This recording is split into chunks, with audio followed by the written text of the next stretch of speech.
Buenas noches, hermanos. Que el Señor les bendiga abundantemente. ¿Cómo están? Buenas noches, papá, Dios le bendiga. Noches, hermano. Buenas noches a todos. Buenas noches. Bueno, ¿cómo están? Vamos a empezar. Vamos a pedirle al buen Dios que nos siga bendiciendo. Amén. Solo voy a pedirle un favor a mi esposa, un segundito.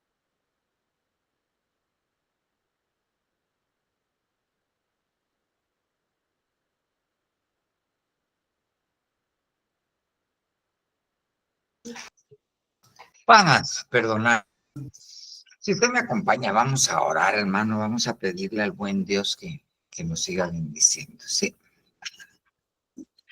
Buen Señor Jesús, Dios bueno, Dios todopoderoso. Venimos, Señor, delante de tu presencia, oh Jehová de los ejércitos, solicitando tu ayuda, mostrando, papito lindo, nuestra necesidad delante de tu presencia, pidiéndote, oh buen Jehová Dios, que nos vuelvas a bendecir. Nos acercamos a ti, Señor, confiando, Señor, en el sacrificio de Cristo Jesús. No por nuestras justicias, sino nos presentamos delante de ti por la justicia del Cordero tuyo, Señor Dios, para solicitarte que hoy, papito lindo, abras las ventanas de los cielos y nos bendigas. Oh, Señor Dios, por favor, papito lindo, nosotros invocamos esa sangre preciosa de Cristo Jesús y la colocamos sobre nuestra vida. Esa sangre que nos limpia, pero que también nos hace aptos para toda buena obra. Así que, Señor Dios, te rogamos, oh papito lindo, que podamos comprender tu palabra para poder, papito lindo, oh Señor Dios, Padre Santo, poder avanzar en nuestra vida como hijos tuyos. En el nombre poderoso de Jesús te lo rogamos. Ayuda, Padre, a no tener un corazón insensible, Señor Dios, antes bien, papito lindo, que nuestro corazón sea de carne para que tú puedas escribir en él tus mandamientos, para grabarlos y en nuestra mente. En el nombre del Señor Jesucristo. Amén, amén y amén. Bueno, hermanos, vamos a empezar. Solo déjenme compartir pantalla. Y vamos a empezar. Vamos a ver. Solo que esta cosa no es que se deje, sino que yo aprendo a usarla bien. Ahí estamos. Listo. Ahora sí mira usted, pero ahora vamos a poner la presentación. Bueno, mire pues, yo quisiera que empezáramos a estudiar algo que el apóstol fue uno de los puntos que él tocó en estos días que estuvo enseñando.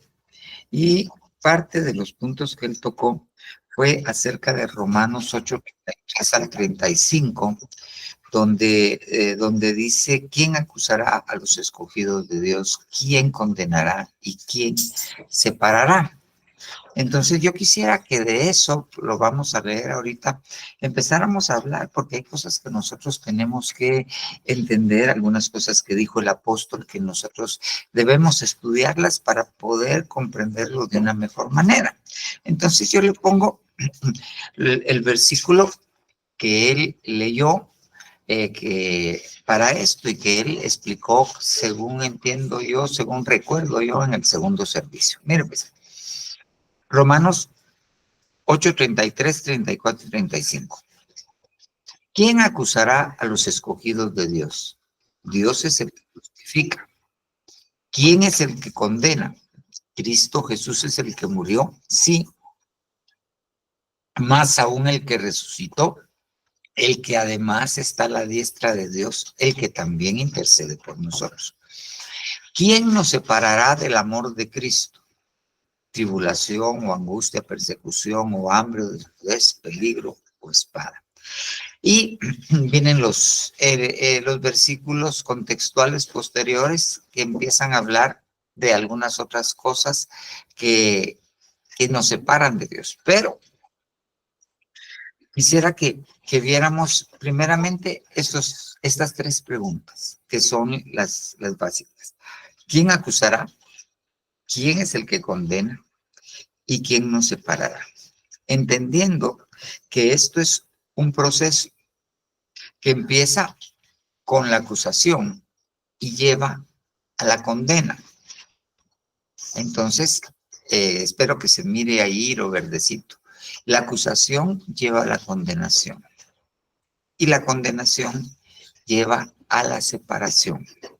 Y en la Biblia es clara al decir, separados de mí, nada podéis hacer. Entonces, la acusación lleva a la finalidad de iniciar un proceso que nos va a inutilizar, que va a volvernos incapaces. Por eso le repito el texto que mencioné de último. Separados de mí, nada podéis hacer. Entonces, este proceso lleva dentro de uno de los propósitos que lleva, inutilizarnos, hacernos incapaces. Pero yo quisiera que empezáramos viendo quién acusará. Empecemos a ver algunas cosas, porque la pregunta es, ¿quién acusará? La pregunta es, ¿qué personaje? ¿Qué personaje es el que condena? ¿Y qué personaje es el que separa? Porque dentro de este proceso hay personajes, pero el que inicia el personaje, algo así como el que le da starter a un carro para que empiece a caminar, es el primero. La pregunta es, ¿quién acusará? Entonces, veámoslo de la siguiente manera. Lo primero, ¿quién acusará a quiénes? A los escogidos. Entonces, fíjese bien, se lo pongo de esta manera. Mateo 20:16, esta es una Reina Valera antigua. Así, los primeros serán postreros, y los primeros, porque son muchos, son llamados, mas pocos escogidos. Entonces, se recuerda que hemos visto que hay un proceso. Muchos son los llamados, ahorita le voy a poner el contexto ahí, pocos son los escogidos. Y en el libro de Apocalipsis vemos que a estos tres se unen los fieles. Es un proceso de crecimiento de muchos a pocos, de llamados a escogidos y de ahí a fieles. Entonces, si yo regreso a esto, ¿quién acusará a quién? A los escogidos. Entonces, el proceso tiene que afectar a este grupo.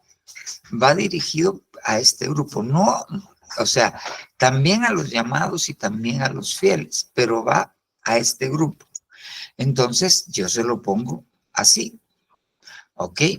Entonces, yo lo que tengo que entender es que la acusación tiene el propósito de detener un proceso. Nosotros fuimos llamados. Tenemos que avanzar a la estatura de escogidos y de la estatura de escogidos tenemos que llegar a la estatura de fieles. Pero la acusación detiene este proceso de crecimiento, detiene este proceso de perfeccionamiento en nosotros. Entonces, la acusación, dentro de las muchas cosas que pretende el que acusa, ¿qué pretende? Uno, inutilizarnos. ¿Para qué? Para detener este proceso. Y hemos entendido que los que van a ser arrebatados son los que completen el proceso de llamados, escogidos y fieles. Entonces, la acusación tiene el propósito de detener nuestro retorno con el Señor. Hay cosas que detienen nuestro retorno. Y no solamente hablando acerca de de retornar cuando nosotros regresemos con el Señor, ya sea en el arrebatamiento, ya sea la resurrección, ¿ok? Sino hay un proceso en el cual en nuestra vida nosotros tenemos que retornar a Dios de varias maneras. Por ejemplo, el hijo pródigo decidió volver a la casa del padre. Entonces, ¿qué es lo que trata el enemigo? El hijo pródigo volvió en sí, entendió dónde iba a ser satisfecha su necesidad. Y para que fuera satisfecha su necesidad, lo que tenía que hacer era volver. Entonces hay muchos cristianos que tienen necesidades insatisfechas de muchas índoles, pero para que esas necesidades van a ser satisfechas solamente en la casa del Padre. Entonces, el enemigo lo que trata es que nosotros no podamos volver a la casa del Padre para que nuestras necesidades no sean satisfechas. Y en este proceso, nuevamente, lo que están tratando es de detener que nosotros podamos volver con el Señor para completar nuestra perfección. Y entonces el enemigo usa esto, la acusación. Entonces, el enemigo va a acusar a los llamados, va a acusar a los escogidos, va a acusar a los fieles, ¿ok? Pero cuando vemos el concepto que da la Biblia, que se pone en medio de entre los llamados y los fieles, da el concepto que lo que él quiere es detener ese proceso de perfeccionamiento en nosotros. Ok. Entonces tenemos que ir viendo. Ahora fíjese bien, ¿quién acusará? Nosotros tenemos que ver quién es el que acusa y cuáles son sus características, porque en muchas oportunidades vamos a ser acusados y vamos a empezar a ser acusados, y el saber cómo es el acusador, cuáles son las características del acusador, solamente eso puede ponernos en alerta para no recibir la acusación, porque si nosotros no recibimos la acusación, el siguiente paso que viene es la condenación. Pero, ¿quién acusará? Entonces, veamos esta palabra. Esa palabra acusará. Esa palabra en el griego se dice ekaleo, que quiere decir acusar, que quiere decir llevar una causa contra alguien, pero también quiere decir alguien que levanta la voz. Entonces, tomando el concepto de acusación, ¿quién acusará? Ekaleo, la acusación, que es alguien, el que en voz alta presenta cargos contra. Ese es el concepto general de ekaleo, el que en voz alta presenta cargos en contra de alguien. Eso quiere decir que la acusación es una voz, es un personaje que tiene la capacidad de levantar la voz para acusar, para presentar cargos en contra de nosotros. Ok. Entonces, ¿qué usa? ¿Qué usa? ¿Cuál es el medio por el cual se mueve la acusación hacia las personas? La voz. Si yo lo pongo a usted en el contexto de un juicio, el que acusa, el fiscal, ¿qué es lo que hace? Que utiliza su voz para presentar argumentos, los cuales los respalda con pruebas, pero él es el que arma la acusación, y si usted ha visto las películas, termina él presentando un debate en el cual él trata de darle forma a todas las evidencias que presentó, pero que usa la voz. Que usan mucha gente para acusar ahora, las redes sociales, que han venido a ser la voz muchas veces, la voz de los que se quieren esconder. Levantan una canita al aire a alguien, le levantan una acusación a alguien y esto se hace viral. Están en cierta manera levantando la voz, presentando cargos contra alguien. Tal vez usted ha visto un ejemplo ahorita en los Estados Unidos. El presidente de los Estados Unidos ahorita lo están acusando de relación con un señor de apellido Epstein que se ahorcó en la cárcel y que estaba asociado a una red de tráfico de menores para satisfacer las necesidades de gente importante.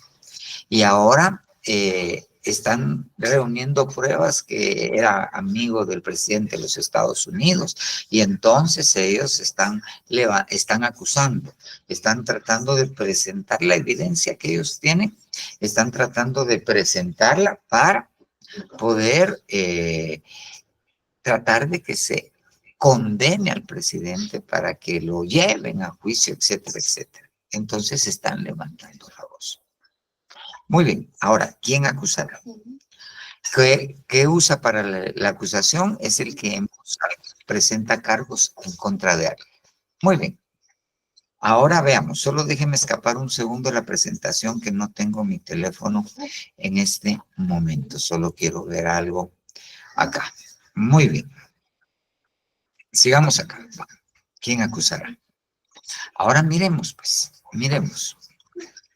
Miremos ahora al que levanta la voz. Fíjese bien. Mire pues. Yo le pongo Juan 8:10, lo pongo en contexto. Hay una mujer que es sorprendida en el acto mismo del adulterio. Y entonces, cuando es sorprendida, la toman del lecho donde estaba y la llevan delante del Señor Jesucristo. Ellos querían que el Señor Jesucristo dictara una sentencia. Eso era lo que ellos querían. Ellos llegaron con el Señor Jesucristo y se la presentaron a él para que el Señor Jesucristo dictara una sentencia ante las pruebas que ellos le estaban llevando. Entonces viene el Señor Jesucristo y usted sabe la historia, está escribiendo en tierra y después de oírlos y esto les dice, ok, muy bien, ustedes vienen a acusarla. Él sabía que la intención de ellos, fíjese cómo eran ellos, porque se la llevaron a ella para que él juzgara, dictaminara, según la ley, que había que apedrearla. Y entonces si el Señor hubiese dicho, bueno, la ley dice que a tales mujeres hay que apedrearlas, ellos la hubieran apedreado.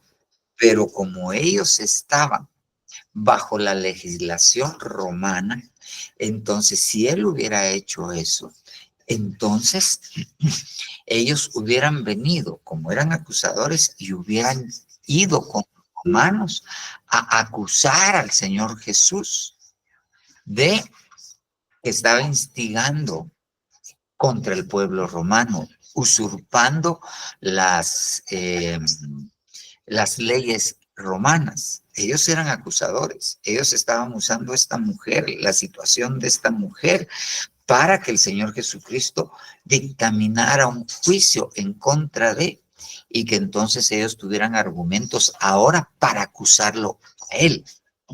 Pero viene el Señor Jesucristo, y tal vez eso lo vemos más despacio otra vez. Viene el Señor Jesucristo y entonces él lo que hace, les dice, ok, ustedes la están acusando. Entonces, ustedes dictaminen la condena. El que esté libre de pecado, que sea el primero en tirar la primera piedra.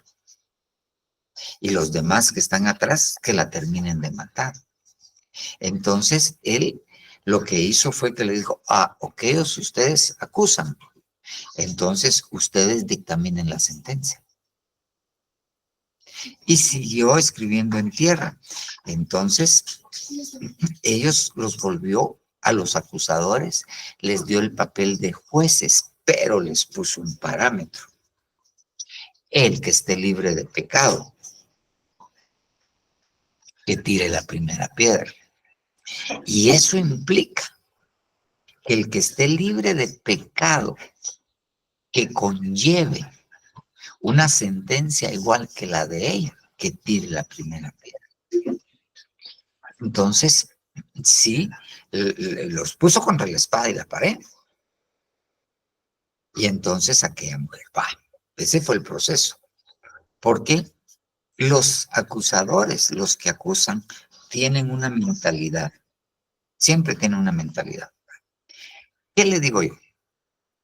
Vayamos al fútbol. Guatemala, como dicen, jugó como nunca y perdió como siempre. Entonces se levantan todos los acusadores y ¿a quién le echan la culpa? El entrenador. Si hubiesen tenido otro entrenador, si fuera otro entrenador, Guatemala, ok, le echan la culpa al entrenador. Pero, ¿qué es lo que piensan? Hay que cambiar al entrenador. El acusador siempre tiene en su mente la sentencia. El acusador siempre tiene en su mente lo que hay que hacer. Ahí está, ¿qué le digo yo? Aquel que sospechan que es marero, que es, deje que sea extorsionador, sino que es sicario. Primero lo están acusando sin saber, pero de una vez en su mente dicen, no, a este hay que quemarlo. De una vez están con las posibilidades de sentencia en su mente. La mente del acusador es compleja. Pero ahora, miremos pues, llevan al Señor Jesucristo, ¿quiénes? Los acusadores. Los acusadores. Y esos acusadores, en el griego, se dice de esta manera, catégoros. Catégoros. De ahí viene la palabra categoría en el español, pero son catégoros, esa es la palabra que se usa, la 2725 del diccionario Strong, si usted la quiere ir a ver. ¿Dónde están tus acusadores? ¿Dónde están tus catégoros? Ok, entonces usamos esta palabra para saber quiénes son los acusadores. Fíjese bien, mire, cuando yo lo llevo, estábamos en Juan 8:10, ¿ok? En el final de este suceso, donde los acusadores querían que el Señor Jesús condenara para después acusarlo a él y estaban acusando a esta mujer. ¿Dónde están tus catégoros? Ok, muy bien. Entonces, ¿quiénes llevaron a esta mujer con el Señor Jesucristo? Juan 8:3, cuando he aquí que los escribas y los fariseos traen a una mujer cogida en adulterio y poniéndola en medio, le dicen al Señor, pues empieza el proceso de acusación. Entonces, ¿quiénes eran los catégoros? ¿Quiénes eran los acusadores? Los escribas y los fariseos. Yo le regreso. ¿Dónde están tus acusadores? ¿Dónde están tus catégoros? ¿Y quiénes fueron las que lo llevaron? Los fariseos y los escribas. ¿Quiénes eran los catégoros? ¿Quiénes eran los acusadores? Los escribas y los fariseos. Entonces, los acusadores de la mujer eran los escribas y los fariseos. Ahora bien, permítame llevarlo de la mano. Cuando hablamos, hemos sido enseñados por el apóstol que cuando hablamos en la Biblia de la mujer, esto es figura de la iglesia. Esto es figura y cuando hablamos de la iglesia estamos hablando de los que conformamos la iglesia, de los cristianos. Entonces, si nosotros lo trasladamos al tiempo actual, ¿quién es la que acusa a la mujer? ¿Quién es el que acusa a la iglesia? ¿Quién es el que acusa a los que conformamos la iglesia. Los escribas y los fariseos son los categoros. Ahora bien, miremos algunas características de estos. ¿Ok? Ahora lo llevo a Mateo 3:7. Pero cuando vio Juan el Bautista que muchos de los fariseos y saduceos venían para el bautismo, les dijo: camada de víboras, ¿quién os enseñó a huir de la ira que vendrá? ¿A quiénes les dijo víboras? A los fariseos. Entonces, si yo me voy con la lógica, ¿quiénes son tus acusadores? ¿Quiénes son tus categoros? ¿Quién es el que condena? ¿Quién es el que la leo? ¿Quién es el que levanta la voz para llevar en contra de? ¿Quiénes son tus acusadores? Los fariseos. ¿Y cuál es una de las características de los fariseos? Que son una camada de víboras. Solo déjenme decirle adiós a alguien. Dios te guito. Te amo, papito. Un besito. Ok. Entonces, ¿quiénes son los acusadores? Solo permítame otra cosa. Decirle a tu mamá que me mande mi teléfono, que le ponga un... ¿Cargador? No, un audífono para poder ver a los hermanos aquí. Por favor. Ok. ¿Quiénes son los que acusan? La camada de víboras. Pero cuando uno mira esa palabra camada, quiere decir generación. Cuando uno dice generación, quiere decir genética. Quiere decir que hay gente que tiene genética de víbora. Hay gente que fue engendrada como un acusador, pero son víboras. Pero sigamos, fíjese bien, categoros, víboras. Ahí se acuerdan. Ahora mire, ahora lo llevo a Apocalipsis 12:9. Y fue arrojado el gran dragón, la serpiente antigua, que se llama Diablo y Satanás, que el Señor Jesús lo reprenda, el cual engañaba al mundo entero. Gracias, mi amor lindo. Solo déjeme acompañarlo aquí también por este lado. Ok, así lo miro, porque no lo estaba viendo, así ya. Por lo menos miro algunos. Muy bien. Entonces, el cual engaña al mundo entero, fue arrojado a la tierra y sus ángeles fueron arrojados con él. Y oí una gran voz en el cielo que decía: ahora ha venido la salvación, el poder y el reino de nuestro Dios y la autoridad de su Cristo, porque el acusador de nuestros hermanos, el que los acusa delante de nuestro Dios día y noche, ha sido arrojado.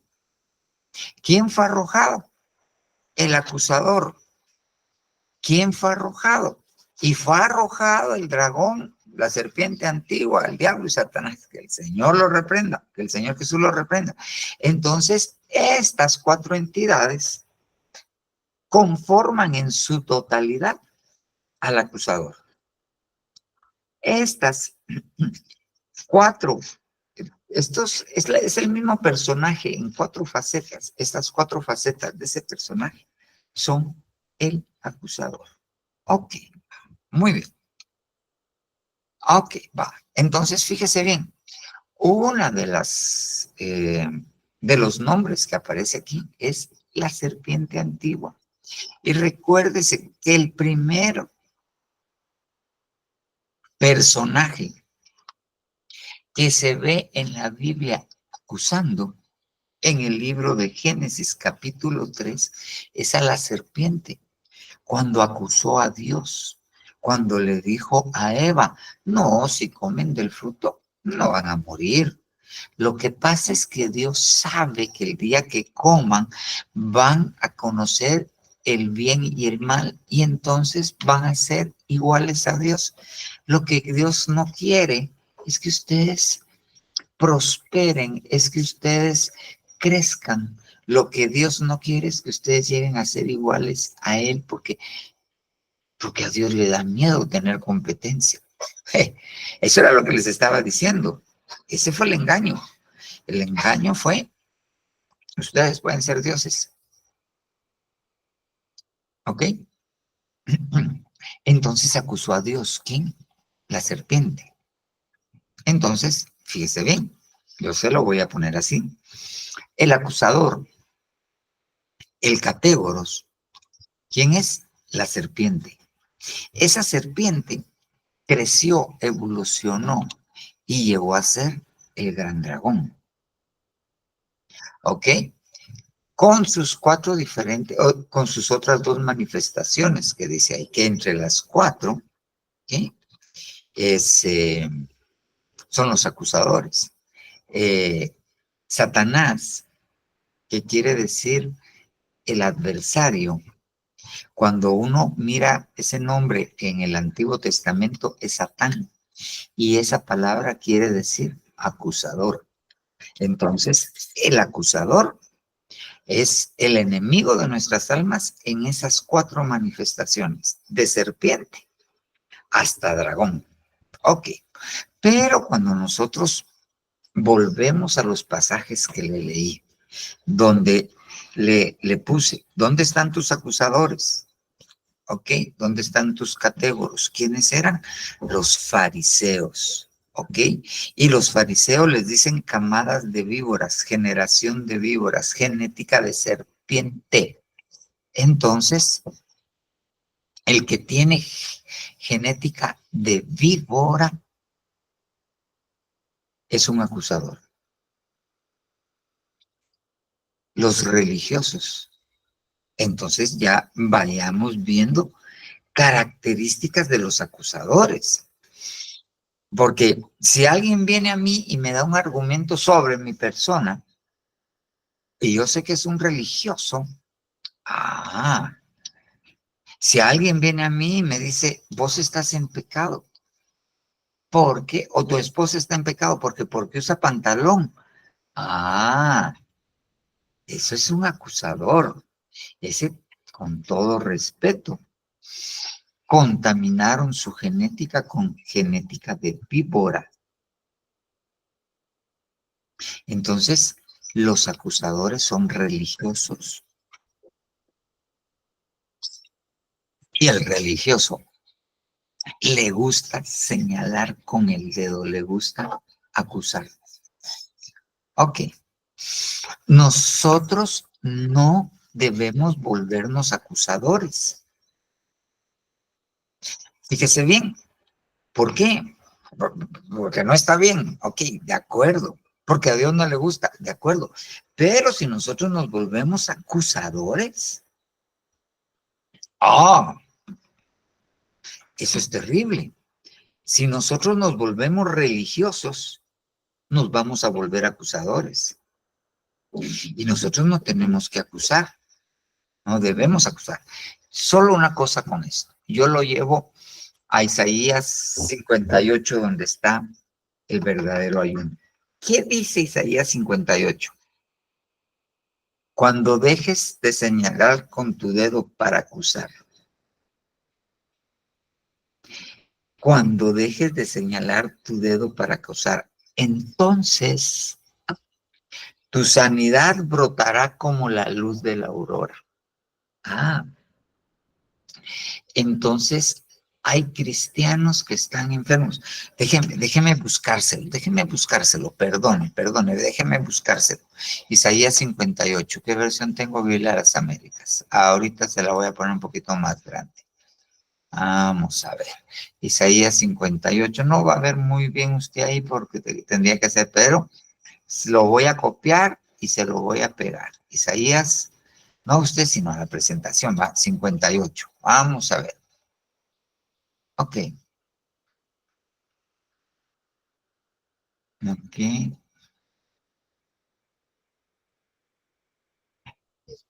Mire,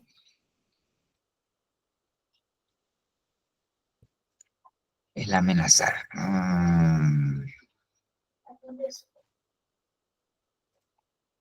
Ahorita se lo pongo. Vamos, solo quiero pasarme a otra versión para que me dé. Otra cosa, hoy ya me pasé. Hagámonos en esta. ¿Ok?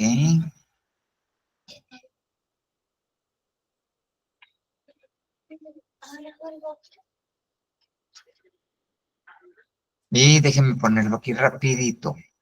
Esta maña se la aprendí al apóstol.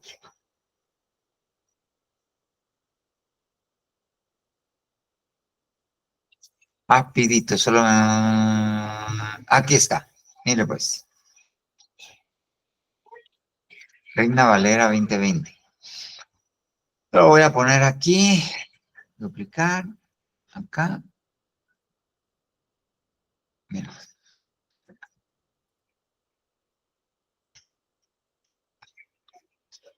Solo me faltó poner el versículo Isaías 58:9.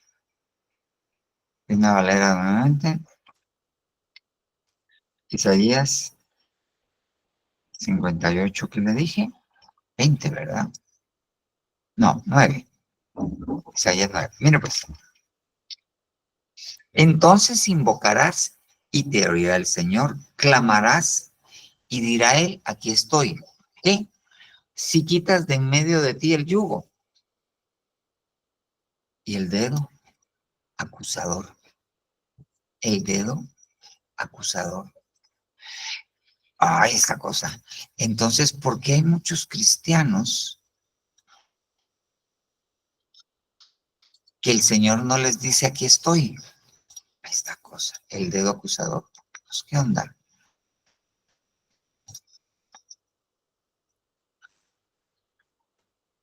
Porque hay muchos cristianos que Dios no les dice aquí estoy, porque acusan con el dedo. Y solo déjeme ver lo que sigue. Ok.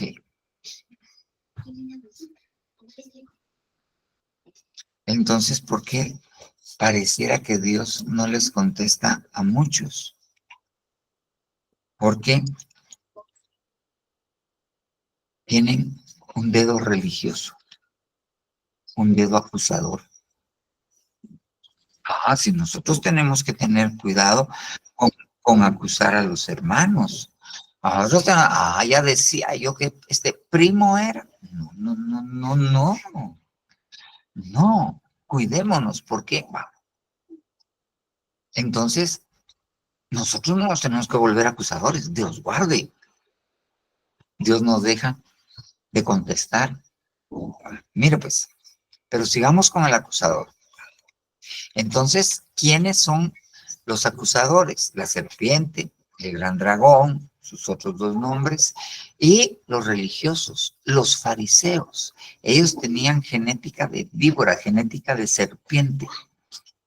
Entonces, la serpiente es religiosa. La serpiente acusa. Y ahora, fíjese bien, mire pues, veamos las características del que acusa. Y la serpiente era más astuta que cualquiera de los animales del campo. Empecemos por ahí. Animales del campo. La serpiente no es del ecosistema del huerto. La serpiente no vive en el huerto. La serpiente vive en el mundo. Porque el Señor Jesucristo, cuando les explicó la parábola del hombre que había sembrado su tierra con una buena semilla, llegó su enemigo y sembró cizaña, y el enemigo era el diablo, que el Señor lo reprenda, y la buena semilla era los hijos de Dios y la mala semilla eran los hijos del diablo. Dice que el campo era el mundo. Entonces, la serpiente es del mundo. La serpiente es del mundo, tiene pensamientos humanistas. Los religiosos tienen pensamientos humanos. Los religiosos piensan que con lo que ellos dicen, no comas, no bebes, no toques, no manejes. Con el decálogo que ponen a las entradas de la iglesia, con eso, entonces, esas ideas son humanistas. Entonces el acusador tiene ideas humanistas, no piensa como Dios. Lo vuelvo al ejemplo de Juan 8, le llevan a la mujer. Si Dios tuviera la idea de los humanistas, lo hubiera dicho apedréenla, pero esa no es la mentalidad de Dios. ¿La mujer era pecadora? Sí. ¿La mujer la agarraron en adulterio? Sí. ¿La mujer era parte del pueblo de Dios? Sí. O sea, la mujer iba a la sinagoga. Mire, el pensamiento del mundo.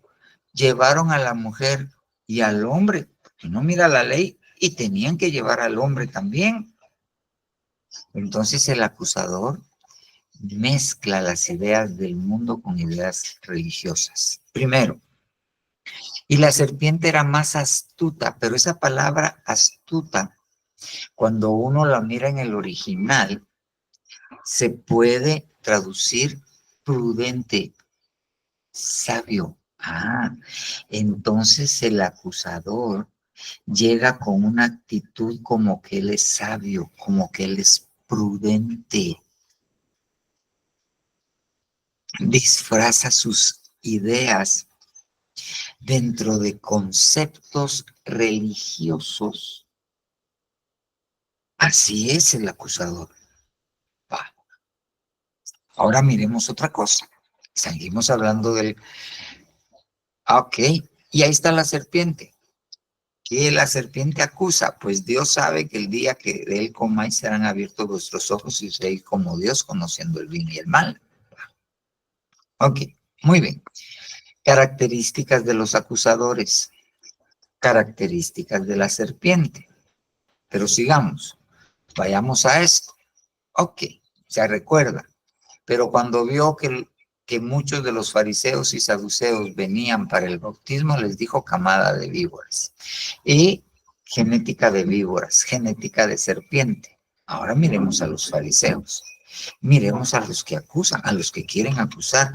Ellos estaban buscando algo para acusar al Señor Jesús y que lo mataran los romanos.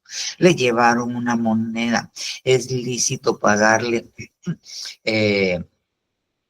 el impuesto al César. Y él les dice, hipócritas, denme una moneda. Y ellos querían encontrar algo para poderlo acusar y poderlo matar. La acusación lleva a la muerte. Entonces, así son las víboras. ¿Ok? Fariseos y saduceos. Muy bien. Ahora, ¿cómo son los fariseos? Empecemos a ver algunas características de los fariseos. Ay de vosotros, escribas y fariseos, hipócritas. ¿Cómo es el acusador? Hipócrita. El acusador es hipócrita. ¿Ok?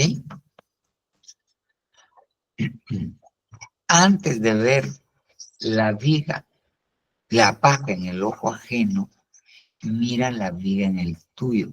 No seas hipócrita. Mira primero tus defectos antes de ver los defectos de los demás. ¿Qué está diciendo?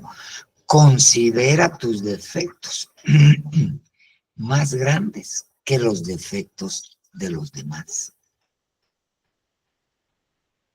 Antes de ver la brizna, la mota, aquella cosa chiquitita en el ojo ajeno, mira tu tremendo pecado en tu ojo. Eso quiere decir que el hipócrita es pecador. Y eso quiere decir que el acusador es pecador. Y es más pecador que al que está acusando. Ok. Ay de vosotros, escribas y fariseos. Ay de vosotros, catégoros. Ay de vosotros, acusadores, hipócritas. Fíjese bien.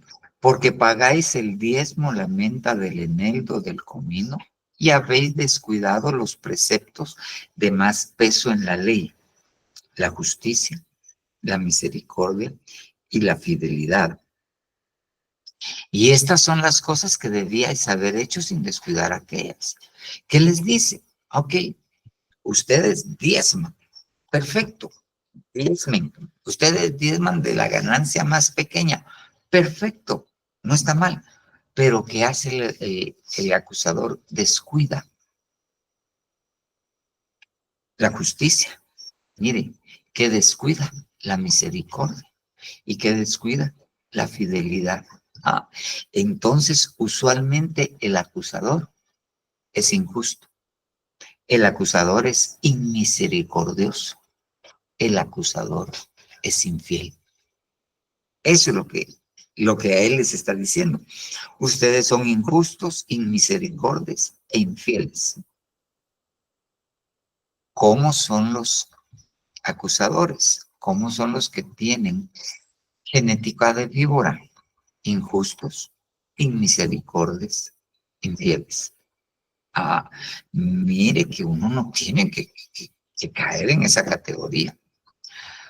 Y uno no se tiene, mire, uno no se tiene que dejar acusar por alguien inmisericordia. ¿Por qué? Porque sobre todo juicio, sobre toda condenación, que triunfa la misericordia. ¿Ya? Entonces, ok. Entonces uno no debiese de alguien que es sin misericordia dejarse acusar, de alguien que uno sabe que es injusto dejarse acusar, de alguien que es infiel dejarse acusar. No se va a dejar acusar usted de alguien que le queme el rancho a su esposo o a su esposa. No se va a dejar usted acusar de alguien que descuida a los suyos, porque ese es peor que un infiel. Aquel que no provee para los suyos, la fe negó. Es peor que un infiel. Entonces no va a venir alguien con mi persona, que yo sé que no da gasto, a acusarme. Ese es un acusador. Nadie va a venir a mí a acusarme. Es que usted no tiene fe si él no provee para las necesidades de su casa. Es un acusador. Entonces yo le digo, no, esa es una acusación, eso no viene de Dios. Va. Otra característica. Diciendo los escribas y los fariseos, se han sentado en la cátedra de Moisés. Entonces, ¿qué hacen los fariseos? ¿Qué hacen los categoros? ¿Qué hacen los acusadores? Quieren enseñar, son legalistas. Se sentaron en la cátedra de Moisés, son legalistas. Legalistas. Así son los fariseos. Ay, pero de vosotros escribas y fariseos hipócritas. Y hablamos, son hipócritas. Ay de vosotros escribas y fariseos, no, esta ya la vimos. Ok. Ay de vosotros escribas y fariseos hipócritas, porque limpiáis el exterior del plato, pero por dentro están llenos de robo y desenfreno. ¿Cómo son los categoros, los acusadores? Roban. ¿Cómo son los acusadores? Desenfrenados. Los acusadores deben dinero y no pagan. Los acusadores, mire lo que le voy a decir. Vosotros, la nación entera, me robasteis. Y ellos le contestan, ¿y en qué te hemos robado? En vuestros diezmos, en mis diezmos y mis ofrendas. El acusador no diezma, el acusador no ofrenda.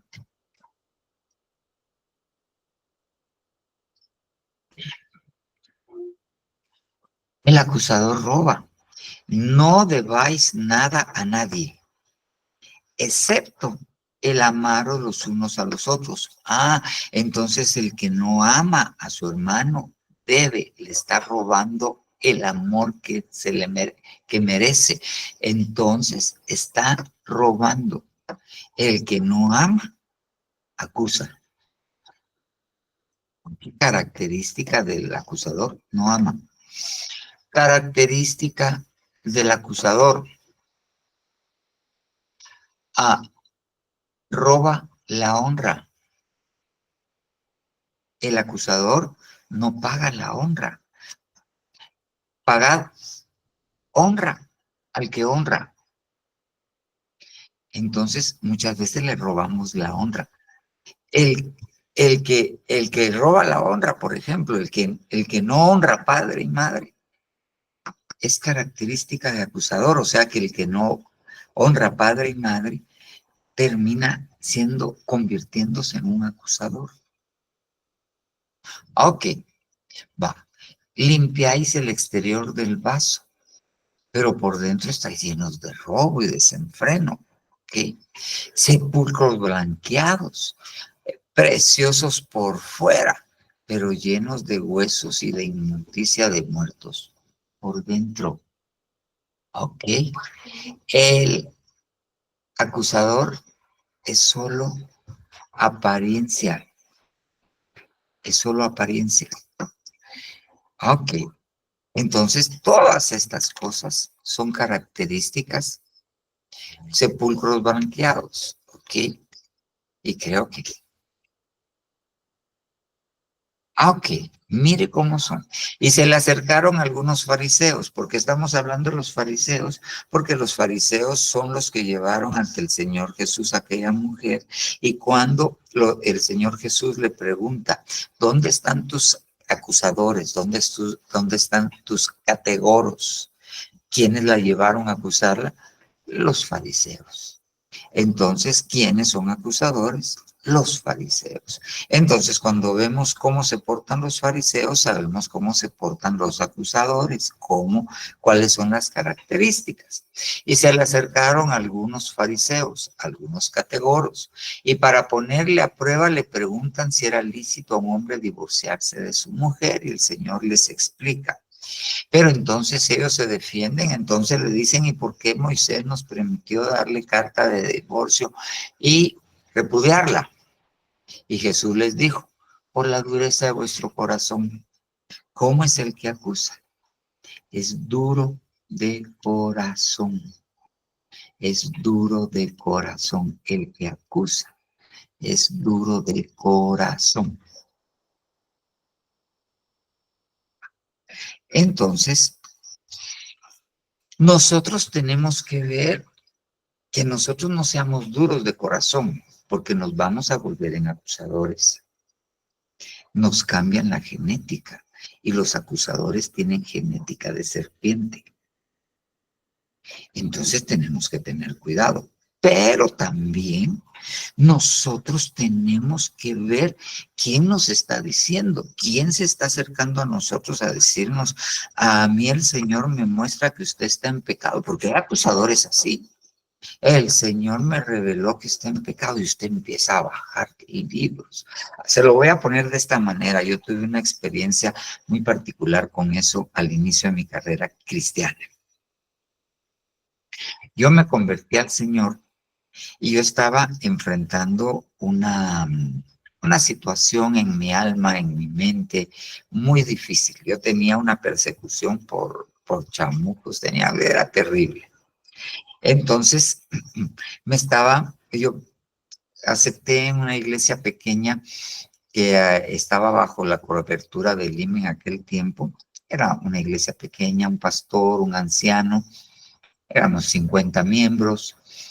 Y entonces me empezó a ministrar el pastor, pero lo que a mí me pasaba, a él le pareció que escapaba de todas sus posibilidades y me mandó a el IMSS Central. Hizo una carta dirigida al apóstol Otoniel Ríos Paredes para que me pudiesen ministrar. Obviamente, la carta no me iba a ministrar el hermano Otoniel Ríos, sino se llevaba a una oficina, lo leían, de una vez ahí delegaban. Y me delegaron a un hermano. Y cuando yo le cuento la situación al hermano, de repente me dice, no, hermano, ahí dejémoslo. Su problema es que usted tiene pecado oculto. Voy a orar por usted y vaya a revisar su corazón porque es pecado oculto. Yo llevaba 6 meses de estar revisando mi corazón y había confesado hasta de lo que no había hecho. Y él ahí en la administración se portó como un acusador. Me hizo tanto daño la dureza de él. Pero no, eso es dureza cuando, muy diferente cuando llegué yo a Ebenezer y me ministré con el apóstol. En ese tiempo era pastor y en ese tiempo pues él ministraba bastante. Y él tomó mi caso y él tuvo misericordia de mí y me apoyó y me ayudó y mandó a traer gente con otro corazón de LIM Central y Dios terminó liberándome, sacándome de aquello. Pero el que me ministró la primera vez en el LIM, la dureza de su corazón me metió en un problema terrible. ¿Y sabe qué es lo tremendo? Que pasaron los años, el LIM ya no es el LIM, y con el tiempo, este hermano que me ministró y que llegó a ser uno de los pastores de allá del LIM, él llegó a zona 5, pero obviamente llegó en calidad de oveja y empezó, y ahora ya es pastor, pero empezó como obrero entre uno de sus privilegios, y yo era el anciano que lo cubría. Yo lo cubría a él. Él ni se acuerda, porque a mí nunca se me olvidó el apellido y el nombre de aquel hermano que me había dicho lo que, y él no se me olvidó. Y llegó a ser, pues, estar bajo mi autoridad en su momento. Pero nosotros, si nosotros tenemos dureza de corazón, nos convertimos en acusadores. Tenemos que ver también, le repito, quién nos está diciendo las cosas que nos dice. Si es alguien que es hipócrita, si es alguien duro de corazón, si es alguien superfluo, o sea, de solo apariencia, si es alguien que no es justo, no es misericordioso, no es fiel. Yo no le tengo que aceptar lo que me dice. Si es alguien legalista, si es hipócrita. Ok, entonces, el tema es gigantesco. Yo quisiera que viéramos algunas cosas de este tema, porque desafortunadamente nosotros tenemos que primero no convertirnos en acusadores. Nosotros no nos tenemos que convertir en acusadores, pero tampoco nos tenemos que dejar acusar. Y una de las maneras de no dejarnos acusar es evaluando quién nos dice las cosas. ¿Quién nos dice las cosas? Nosotros no nos tenemos que dejar acusar. Si a usted le llega y le dicen, mire, el Señor me muestra que usted está enfermo porque está en pecado, por favor, tráigame al hermano y venga usted. Y tráigame, aunque usted esté en pecado, porque no, es que si yo le contara lo que me ha tocado vivir y lo que he visto, no, de ninguna manera. Si yo le contara, llegó alguien también que venía del IMSS, era muy reconocido él en el IMSS, no era pastor, pero el hombre tuvo una cirugía de cráneo por un pequeño tumor. Y todos dicen que él cambió su personalidad después de la cirugía. Pero de repente a mí me mandan a enfrentar un caso. Viene una hermana y lo acusa de que la está estafando. Entonces, él se había casado con la hermana y la hermana era médico y le estaba estafando, o sea, miraba consultas en el negocio que él tenía de medicina y no le pagaba. Un rollo terrible, había estafado económicamente. Y la hermana quería divorciarse. Y a mí me mandan. Pero el hermano hablaba grandezas. Él decía, una vez tuve una visión, estaba en un supermercado yo y de repente se me presenta el Señor.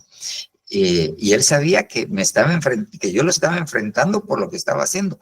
Y viene el Señor y ahí en el supermercado vi cómo extendió sus manos y me dio una vara y me dijo, te entrego la vara de Moisés.